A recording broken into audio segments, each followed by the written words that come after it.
Hello everyone, I'm bringing a video today which is something of a follow-up to a recent video I made looking at some East German shoulder boards. Now those were military shoulder boards. There's a strong focus on the Grenztruppen because that's a particular area of interest of mine.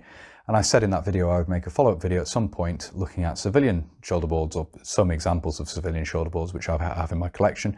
I don't have all that many and they are for police and customs services, so not the widest range of sort of civilian agencies is be possible to look at. I mean, the railways in East Germany, the Reichsbahn used shoulder boards to denote rank. The forestry service did, prison service as well, along with various others. So the quite extensive use of shoulder boards to show rank in civilian life in East Germany, uniform civilian organisations, as well as in the military. So quite interesting from that point of view. So a limited selection here from the Volkspolizei and the Zollverwaltung der DDR, which is the customs service.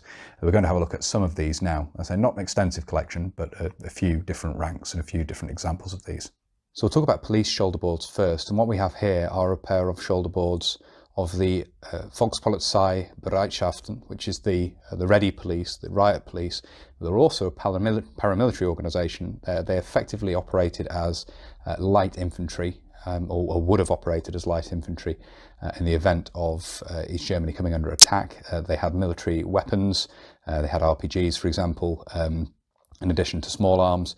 So in that respect, they're very much a paramilitary organisation as well as being riot police.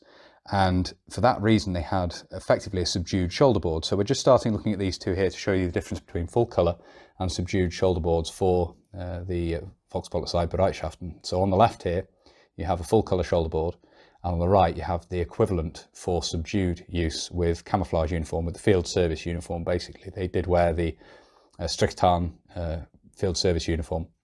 These date from the 80s. Most of the shoulder boards we're going to be looking at here date from the 80s. So the rank structure in the Volkspolizei did change a little bit over time in terms of the way it was displayed. The shoulder board design changed a little bit over time. But I just wanted to stress that here at the start. We're going to be looking at several different examples of full colour and subdued shoulder boards. And you can see here how the silver has become the light green and the light green has become the dark green. And that's basically how the subduing of these shoulder boards work. And obviously you go from the sort of standard East German, pretty standard across the board East German silver aluminium button there to the to the grey plastic field service uniform button there on the subdued board. So that's just a difference between these two boards. We're going to have a look at a few more police shoulder boards now. So we have a collection of police shoulder boards here. These are primarily for the Volkspolizei Bereitschaften, with the exclusion of this one here, which is a standard Volkspolizei shoulder board. And we'll talk a little bit more about that in a moment. But we have examples of subdued and full colour shoulder boards here for a couple of ranks, and then full colour for one. And at the end there we have an officer's rank with in the subdued for the Volkspolizei Bereitschaften, which I may refer to as Bereitschaft Polizei at some point during this, which was a common term used at the time as well. So starting on the left, you have the most junior rank, which is Antwerter.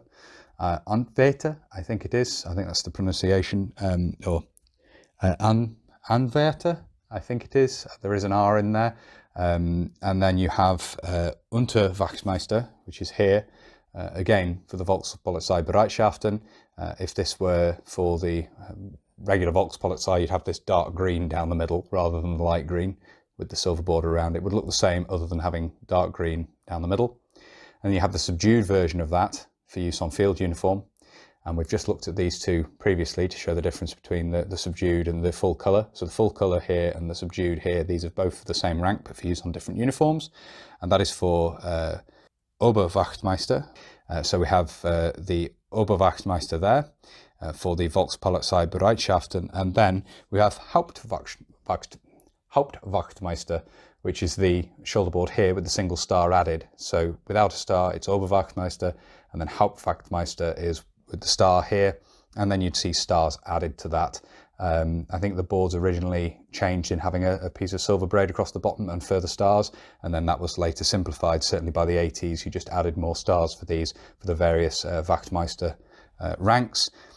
And then you also had above that, you had effectively commissioned ranks, and this is Hauptmann de VP, so Hauptmann of the Volkspolizei, captain of the Volkspolizei, with the equivalent rank shown here for a captain in the NVA and Hauptmann in the NVA. But this is an example of the subdued shoulder board for a Hauptmann, the Volkspolizei in the Volkspolizeibereitschaften, so the riot police, the ready police, as we've already mentioned, obviously effectively a paramilitary organisation.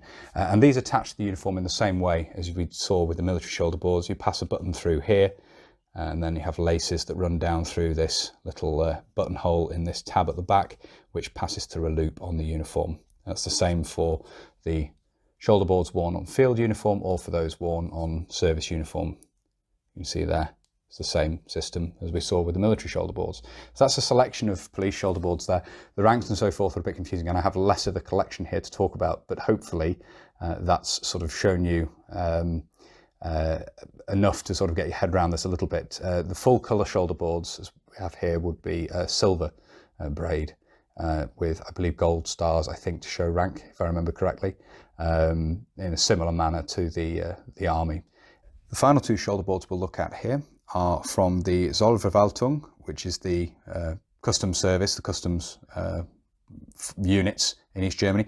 They were technically armed. They were trained with pistols, but I don't believe generally carried weapons on their person during most of their duties. They were, of course, responsible for imported goods into East Germany and border checks of individuals, looking at what they were carrying, any evidence of contraband, smuggling, that sort of thing.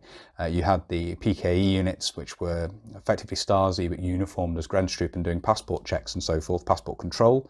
But alongside that, you did have the customs units as well, of course, as I say, looking at contraband, smuggling, that sort of thing, trying to prevent that. So there were various rank groups. We have two examples of that here, green edged and silver edged, and they used this, basically this design of shoulder board throughout, slight change to the very senior ranks in terms of the thickness of the braid around the edge and so forth, but this was the basic design of shoulder board with the same colour as the uniform, used as a backing with different colours around the edge. The lowest grades actually had black edging, and those were the assistant ranks. You then had secretaire, which is this with the green, different grades of secretaire, and then you had commissar, which is the various grades that use the silver. And what we have here are two examples from the one from the secretaire rank group and the other one from the commissar rank group. And we have Untersekretär, which is the most junior rank of secretaire there. And then we have the Unterkommissar, which is the most junior rank within that rank group of commissar. So if we bring these both up, you can see here we have a single silver star. You can see that the material here is sort of the professional soldier officer grade material in a blue-grey colour, using the silver pebble grain button here, as you can see. And you've got that green edging there. This rank group used two more stars on the board, basically for the more senior secretaire ranks, and similarly for commissars, you'd add additional stars onto the board, up to a total of 4, I think, if I remember correctly, up to Hauptkommissar, so staff commissar basically, for the ranks within this group. And it's a similar system to the military boards we looked at. You have a basic board and then you add stars. The same is true for the police. It's a fairly common way of showing increasing rank, of course, is a shoulder board or an epaulet or something like that with an increasing number of stars for the different ranks. And then obviously the ranks are grouped by colour. So the most junior ranks, I say, would have been similar to this, but with black rather than green edging. And then obviously you've got the secretary ranks with the green edging, and then the commissar ranks with the silver edging, and then there were more senior ranks above that as well.